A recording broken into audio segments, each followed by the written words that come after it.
Welcome to the Deep Dive. We're your shortcut to really understanding the big stuff. And today, we're tackling something huge, a goal for so many people. Making that leap from renting maybe for your whole life to actually owning property. Yeah, it's a massive shift. And look, it's not just about, putting money aside. It's really a whole different way of thinking about your finances, your life even. Our goal here is to really get into the weeds beyond the usual save more advice. We want to break down the specific systems, the mindset changes, and honestly, the financial tools you need to pull this off. Like a blueprint almost. Exactly. A blueprint for building that property wealth based on what works, what investors actually do. Okay, so let's start right there with the mental side. Because getting this right, especially for a first home or an investment, it seems like it all starts between the ears. It absolutely does. And one of the most powerful things our sources point out is this tiny difference in language, but psychologically, it's night and day. You mean the can't afford it trap? Precisely. That statement, I can't afford it, we've all said it right. Looking at house prices, maybe. Oh, definitely. But what it does, psychologically, is it just shuts your brain down. One source calls it basically mental laziness. It lets the most powerful computer you have, your brain, just stop working on the problem. Right, it closes the door. So if you say, I can't afford that $50,000 down payment, end of story. Exactly. But the shift, the mindset of people who actually do make this leap is they swap the statement for a question. They asked, how can I afford it? Okay. And that changes everything. Asking how forces your brain to look for solutions. It gets creative. It starts thinking about, well, maybe different financing options or partnerships or, a really aggressive savings plan. It's like you're telling your brain, okay, figure this out. You're putting it to work instead of letting it off the hook. You are. You're directing it towards your goal, your sort of financial destiny, if you want to put it that way. But making that happen, the how, that takes serious effort. Maybe years of cutting back, saving hard. That sounds painful. How do you stick with it? That's where the big why comes in. You need a really compelling reason, a vision that pulls you forward. Okay. Think about it. Changing habits is hard. Giving stuff up, travel, fancy coffees, whatever it is, it's uncomfortable. You'll only tolerate that discomfort long term if the picture of the future you're working towards is way, way better than the comfort you're giving up now. So that big why could be like security for your family. Yeah. Or just the dream of designing your own space. Could be anything. Financial freedom, leaving a legacy, that specific house on that specific street. But it has to be vivid and compelling enough to fuel you through the tough days. It's the anchor. All right, so the big why gives you the direction, the motivation, but then for the actual journey, the day-to-day, the sources seem to stress something else, not just the goal, but the system. Yes. This is such a key idea. Goals are great for setting direction. I want to buy a house in 2 years. Fine. But what actually gets you there are your daily systems. What do you mean by systems exactly? It's your routine, your process. So if the goal is buying a house, the system is there. Automatically saving X amount every payday, spending 30 minutes every Sunday researching neighborhoods, checking your credit report quarterly. It's the process you follow consistently. Okay. Like that famous football coach, Bill Walsh. Yeah. He didn't obsess over the Super Bowl win itself. Right. He obsessed over executing every single play perfectly. His philosophy was basically the score takes care of itself. If your system is solid, the goal tends to happen almost as a byproduct. Focus on the system, not just the outcome. That's interesting because, winners and losers, they often have the same goals, right? Everyone wants to be wealthy or own a home. Exactly. The difference usually isn't the ambition, it's the discipline of the daily system. Do you have one? And do you stick to it? So how do you build that system? Yeah. Especially if you're starting from scratch, maybe feeling overwhelmed. Well, habits are the starting point. But think of them as the entry ramp, not the final destination. And this is where a really practical tool comes in. The 2-minute rule. The 2-minute rule. Okay, break that down. It's simple, but powerful. If you're trying to build a new habit, especially one that feels daunting, you shrink it down so it takes less than 2 minutes to do. Less than 2 minutes. Like what? Okay, say your big goal is analyze investment properties for an hour every Sunday. Feels big, right? The 2-minute version is just open the Zillow app on my phone. That's it.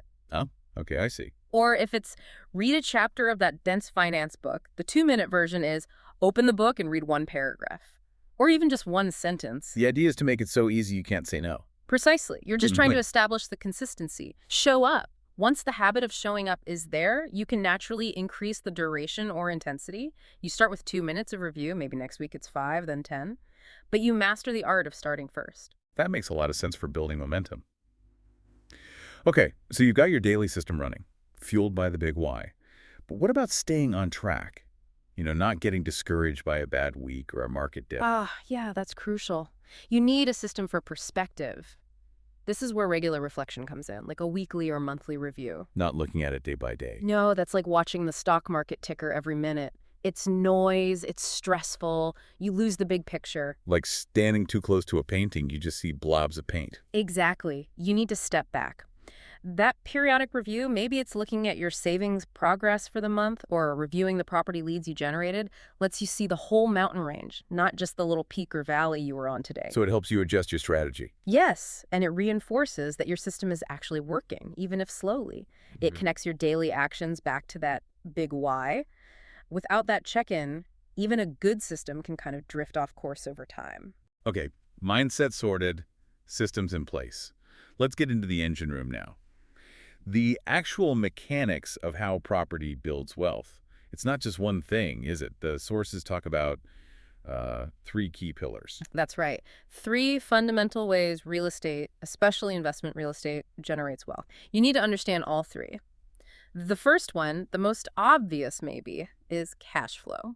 Money left over each month after you pay the bills. Essentially, yes. If it's a rental property, it's the rent you collect minus all your operating expenses before you pay the loan, typically. Okay, let's dig into that operating expenses part, because we often hear this rule of thumb for rentals, the 50% rule. How does that work? Right, the 50% rule. It's a quick and dirty test investors use. It basically says, as a rough estimate, you should assume that about 50% of your gross rental income will get eaten up by operating expenses.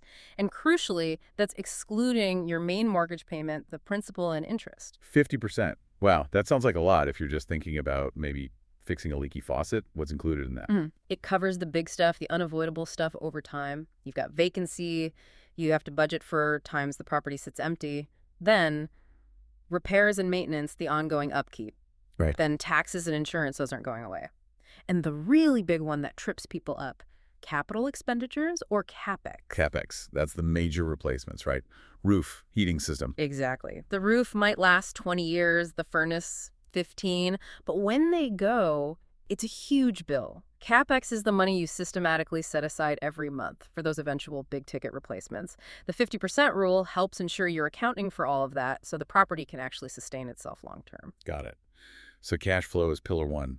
What's pillar 2? Pillar 2 is appreciation, the property going up in value. But the sources seem pretty cautious about just banking on the market rising. Very cautious, and rightly so. You had to distinguish between 2 types. There's market appreciation, the whole neighborhood value goes up, the rising tide lifts all boats. That's nice if it happens. But you can't control it. Exactly. Smart investors focus on forced appreciation.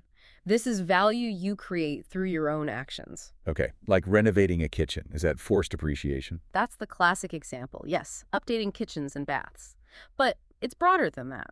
Forced appreciation can mean making the property more efficient, maybe lowering operating costs by finding cheaper insurance or appealing your property taxes. Oh, interesting. For multifamily units, it's often about improving management, maybe bringing rents that are way below market up to market rate after some smart minor upgrades.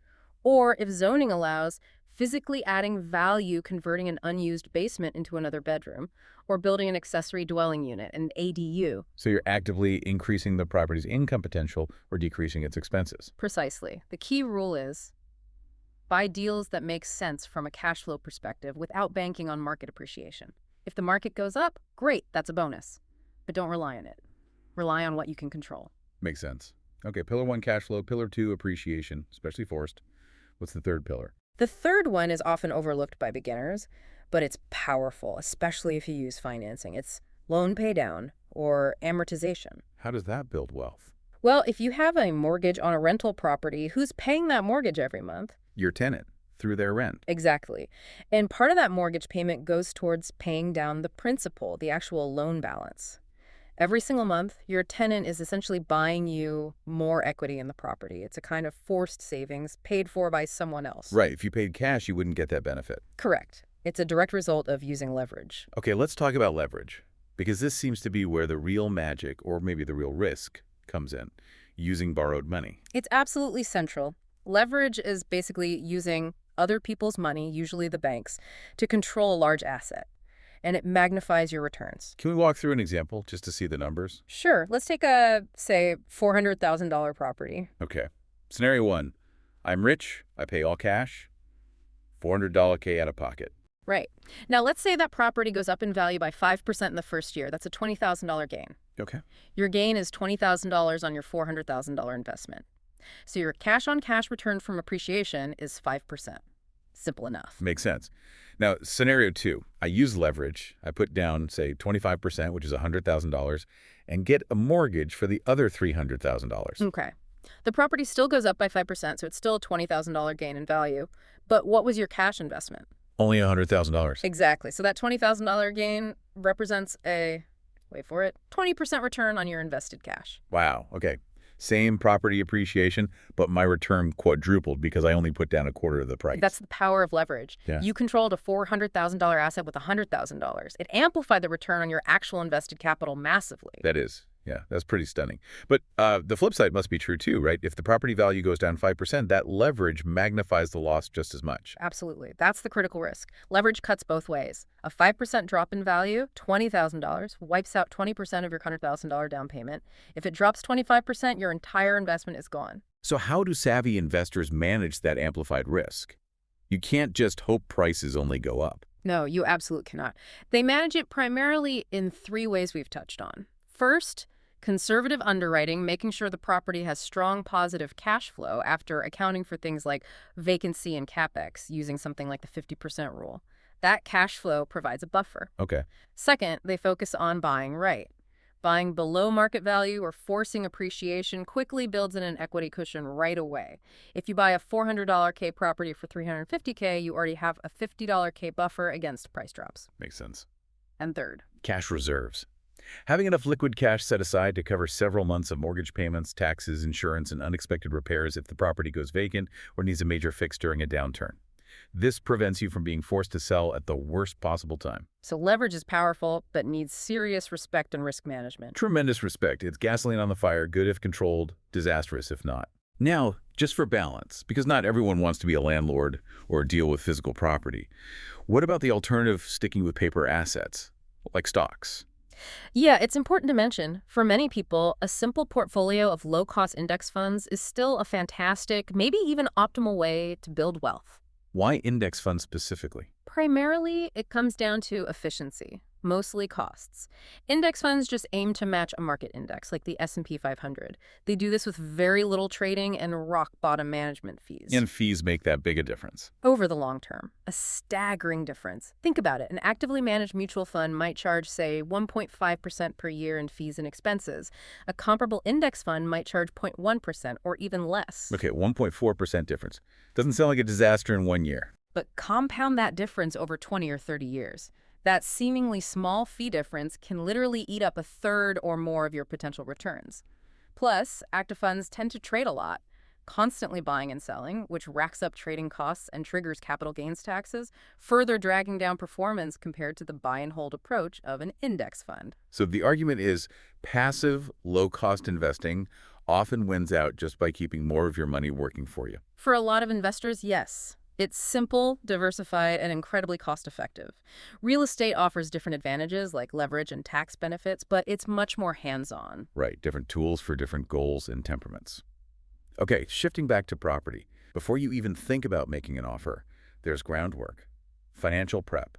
Let's talk credit. Oh, absolutely critical. Your credit score is basically your financial reputation. And when you're trying to borrow hundreds of thousands of dollars, that reputation is everything. What kind of score are we aiming for? Ideally, you want to be in the excellent range. Typically, that means a FICO score of, say, 760 or higher. A score like that opens doors. What doors specifically? The best doors. It means you qualify for the lowest possible interest rates on your mortgage. Over 30 years, even a small difference in interest rate means saving tens, maybe hundreds of thousands of dollars.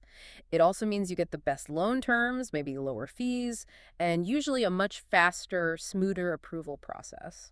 So strong credit saves you serious money and hassle. And it provides protection. If your credit is excellent, lenders compete for your business. You're not desperate. You're far less likely to get stuck with predatory lenders or unfavorable terms because you have options. Good credit equals power in negotiation. Okay, credit is key.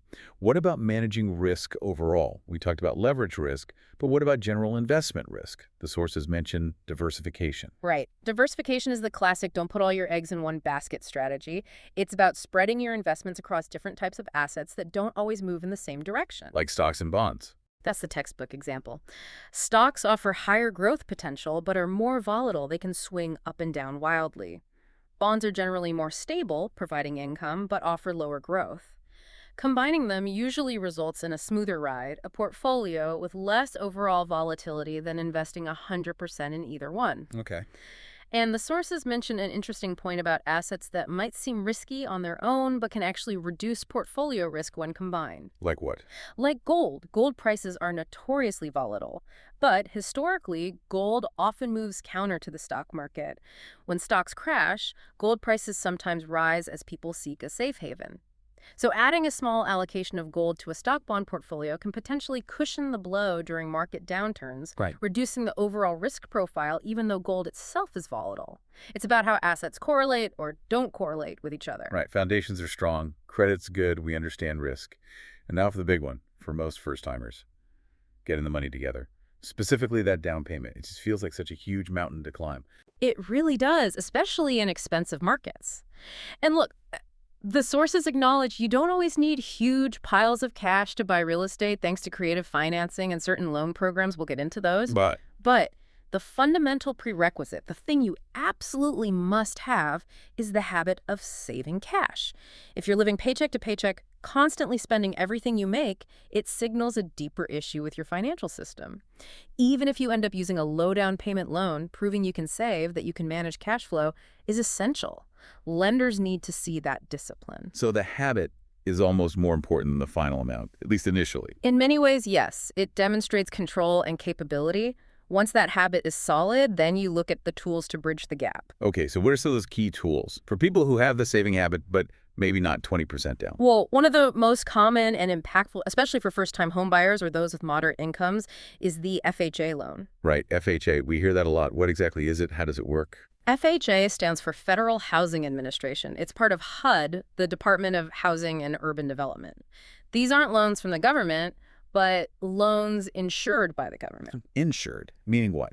Meaning the FHA promises the lender that if you default on the loan, the FHA will cover the lender's losses. This insurance makes lenders much more willing to lend to borrowers who might not meet the stricter requirements of conventional loans. And the big benefit is the low down payment. That's the headline feature. With an FHA loan, you can often buy a home with as little as 3.5% down.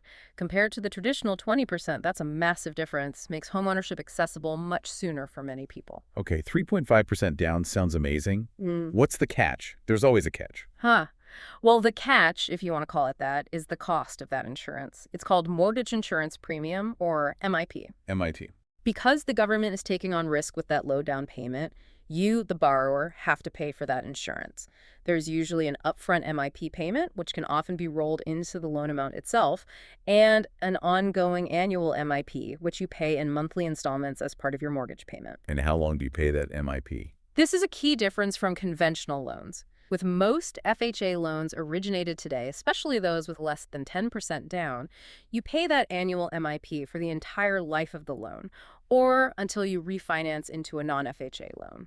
With conventional loans, the private mortgage insurance, PMI, typically drops off automatically once your equity reaches about 22%. So FHA MIP can be a long-term added cost. Got it.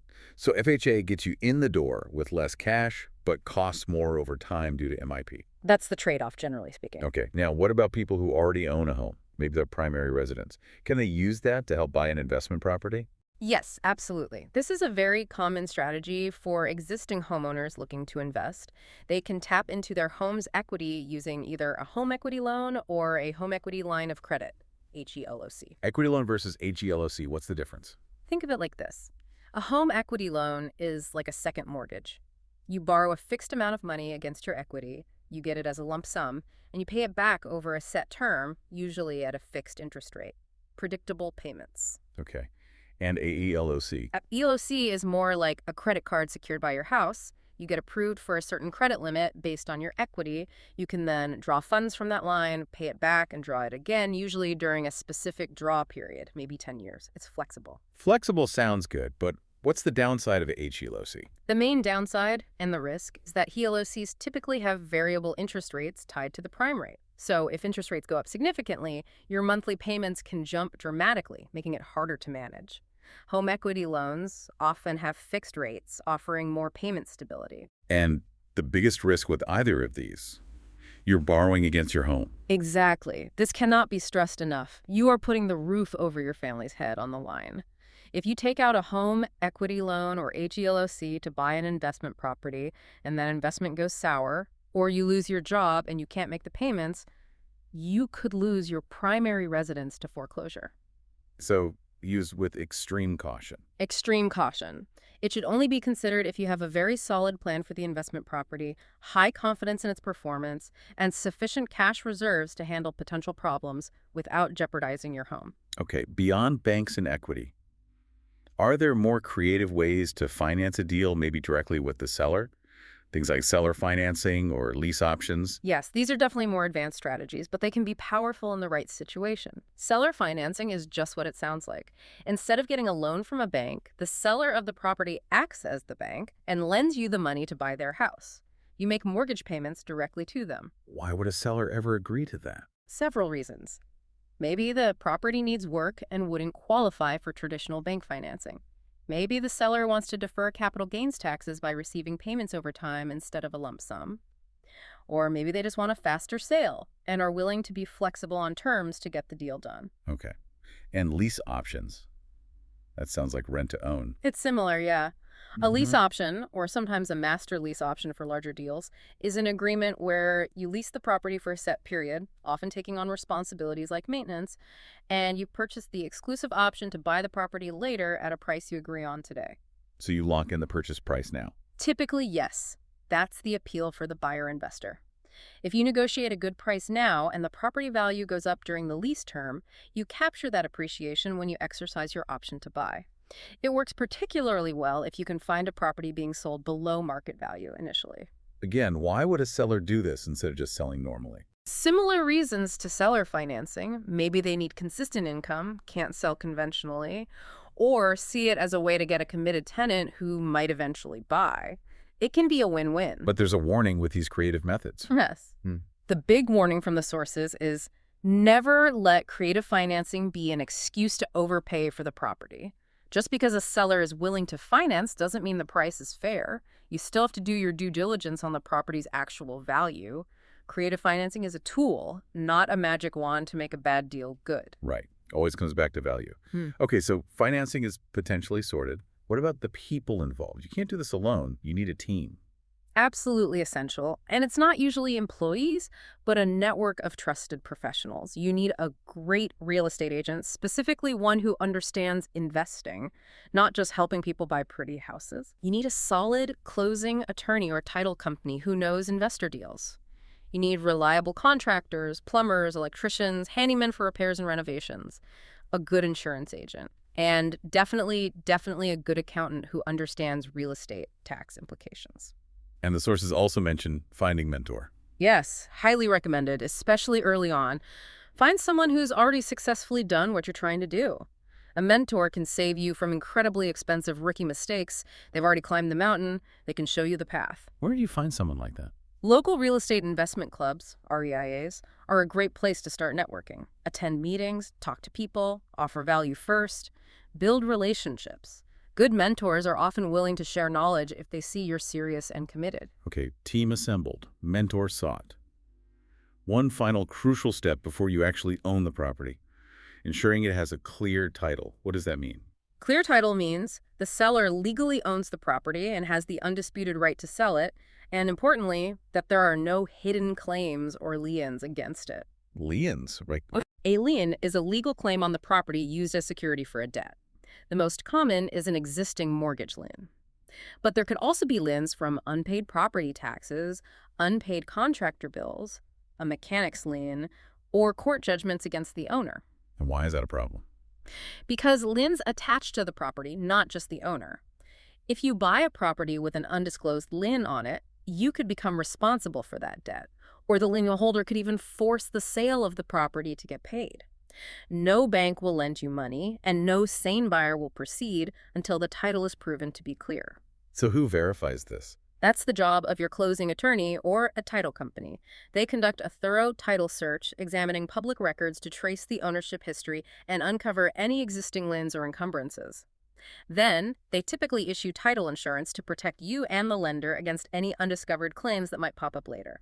It's a non-negotiable part of the closing process. Okay, clear title is essential. Let's back up a step, though. Before you even get to title searches and closing, you need to know what the property's actually worth. This seems foundational. Absolutely. You make your money when you buy, not just when you sell. And buying right starts with accurate valuation. The sources draw parallel to stock investing. You should never pay more for a stock than its underlying value reasonably justifies. Same goes for real estate. But how do you determine that reasonable justification for a unique asset like a house? It's not like looking up a stock price. It's definitely harder. It requires work. The key is you have to look at a lot of properties. You need to immerse yourself in your target market to develop a feel for what things are actually selling for, not just what they're listed for. Asking price is just the starting point. Closing price is reality. So it's about finding comparable sales or comps. Exactly. In stock investing, you might look at the price to earnings PE ratio for the company and compare it to its industry average. In real estate, you find recent sales, usually within the last 6 months, of properties that are as similar as possible to the one you're considering. Similar in what way? Location is paramount. Same neighborhood, ideally same street or block. Then, similar size, square footage, number of bedrooms and bathrooms, similar age and condition, similar lot size. That sounds like finding a needle in a haystack sometimes. It can be. And you almost never find a perfect comp. So the skill is in making adjustments. If your target property has a brand new kitchen, but the comp had an old one, you adjust the comp's price upwards mentally.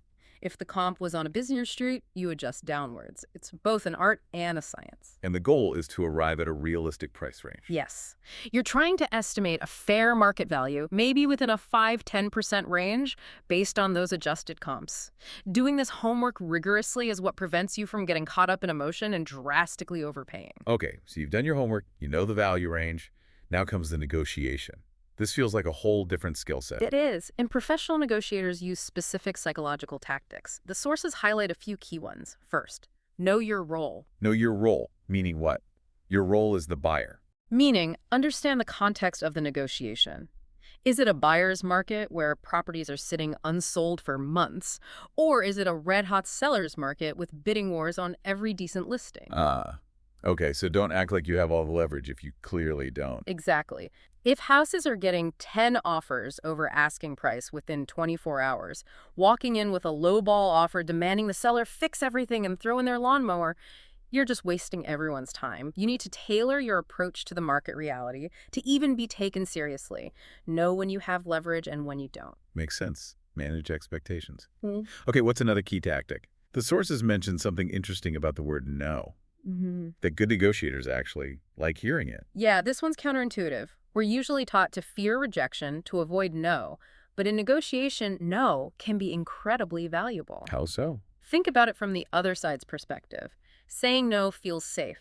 It maintains their control, keeps the status quo. So instead of seeing no as the end, see it as the beginning of the real negotiation. It clarifies things. How does it clarify? It helps you understand their boundaries and priorities. If you ask for, say, the seller to cover all closing costs and they say no, flat out, okay, now you know that's a sticking point for them. It eliminates possibilities and helps you zero in on what is negotiable. It tells you what they don't want, which helps you figure out what they might want. So no isn't failure, it's information. Exactly. Yeah. It's pure gold, as one source puts it. It moves the conversation forward by defining the edges of the playing field. Interesting. Okay, another technique mentioned is labeling emotions. Talking about feelings in a negotiation seems risky. It's about acknowledging the underlying emotions, not necessarily getting emotional yourself. Negotiations often get derailed by unspoken feelings. frustration, fear, feeling insulted. Right. Good negotiators learn to spot these emotions and gently label them. For instance, if a seller seems really resistant to your offer, you might say something calm like, "It sounds like you feel our offer doesn't recognize the value here," or "It seems like maybe you're worried about the timing." What does that accomplish? Labeling a negative emotion tends to diffuse it. Once it's out in the open and acknowledged, it often loses some of its power over the person's behavior. It builds rapport because you're showing empathy. And the flip side works too. Labeling a positive, like "it seems like you're really looking forward to your move," can reinforce cooperation. So you're addressing the human element, not just the numbers. Precisely, Yeah. because humans are making the decisions. Okay, one more tactic. Concession momentum. This sounds like using psychology again. Very much so. It plays on the principle of reciprocity, that deep-seated human urge to give back when someone gives something to us. How do you use that in a negotiation? The strategy is to negotiate the small, less important things first. Things you don't care that much about. Maybe you ask for the fancy curtains you don't really want, or a specific closing date that's flexible for you. And you're willing to give in on those easily. Yes, you can concede on these minor points relatively easily. Let the seller win a few small victories early on. Why? What does that achieve? It achieves two things. First, the seller starts investing time and emotional energy into the negotiation process. They feel like progress is being made. Second, because you've made several small concessions to them, the reciprocity principle kicks in. When you finally get to the big issue, usually the price they feel a psychological pull to reciprocate your earlier concessions. They're more likely to concede on the thing that actually matters most to you because you've already given ground on things that mattered or seemed to matter to them. You build momentum towards agreement. Clever. You trade small things for the big thing. Essentially, yes. You build a dynamic where agreement feels like the natural next step. Okay, we've covered the personal journey, the finance, the deal making, but owning property doesn't happen in a vacuum, right? There's a whole historical and social context that shapes the housing market itself. Absolutely. And you can't really understand the challenges and opportunities in property ownership today without acknowledging that context. Especially in the U.S., the history of housing is deeply intertwined with issues of race, wealth, and government policy. You mean things like redlining and segregation? Yes. The sources are quite clear on this. For decades, federal policy, particularly through the Federal Housing Administration, FHA, actively contributed to racial segregation in housing. How do they do that? Their underwriting manuals, the guidelines they use to decide which loans to insure, explicitly rated neighborhoods based on racial composition. Areas with minority residents, especially African Americans, were often deemed too risky for investment and effectively redlined on maps, meaning FHA wouldn't insure mortgages there. So banks wouldn't lend there. Exactly. It starved those communities of capital needed for mortgages and home improvements, depressing property values. At the same time, the FHA heavily favored insuring loans in newly built all-white suburbs. And weren't there private agreements too? Restrictive covenants? Yes, restrictive covenants were widespread. These were clauses written directly into property deeds that legally barred people of certain races or religions from buying or even occupying the home. They were private contracts enforced by courts for many years. I thought those were ruled illegal. They were. The Supreme Court declared them legally unenforceable back in 1948, Shelley v. Kramer. But the sources note that the discriminatory language often remains physically present in old deeds, and removing it can sometimes be procedurally difficult, even though it has no legal force. More importantly, the legacy of these practices is still with us. What's the lasting impact? A massive and persistent racial wealth gap. For generations, home ownership has been the primary way middle-class American families built wealth, through equity appreciation. When entire groups were systematically shut out of home ownership opportunities or confined to areas where property values were deliberately suppressed, they were denied that primary pathway to building generational wealth. That history directly contributes to the inequalities we still see today. And this connects to broader trends like urban inequality. Yes. Research highlighted in the sources shows that the gap between the richest and poorest neighborhoods in American cities is widening, and economic segregation is actually increasing, especially in more affluent metropolitan areas. Wealthier cities tend to be more segregated by income. Why is that? It's complex, but it relates to historical patterns, zoning laws, the clustering of high-paying jobs, and the legacy of policies that separated populations. It's also tied to the history of suburbanization. How did suburbanization play into this? Early transportation like ferries and trains allowed wealthier people to separate their homes from the crowded, industrializing cities. Then the automobile dramatically accelerated this trend, enabling mass movement to suburbs designed primarily for residential living, often explicitly excluding apartments or lower-cost housing types. This led to a growing physical and social distance between different economic groups and between where people lived and where they worked. So it's a really complex landscape someone is stepping into when they buy property. Immensely complex. Understanding these historical and structural factors is important context for navigating the market today. Okay, so bringing it back to the individual owner. Once you navigate this landscape and actually acquire a property, especially if it's an investment, the idea of systems comes back in a very practical way. Property management. Absolutely. Owning property isn't passive, especially rentals. You need systems for managing it effectively. Property management really has two sides, the physical side and the business side. Physical side being tenants, repairs. Right. Dealing with tenants, handling maintenance requests, keeping the property in good shape. If you're constantly putting out fires or dealing with high turnover, your physical management systems are likely weak. And the business side. That's the numbers. Collecting rent efficiently, tracking income and expenses meticulously for tax purposes, managing cash flow, paying bills on time.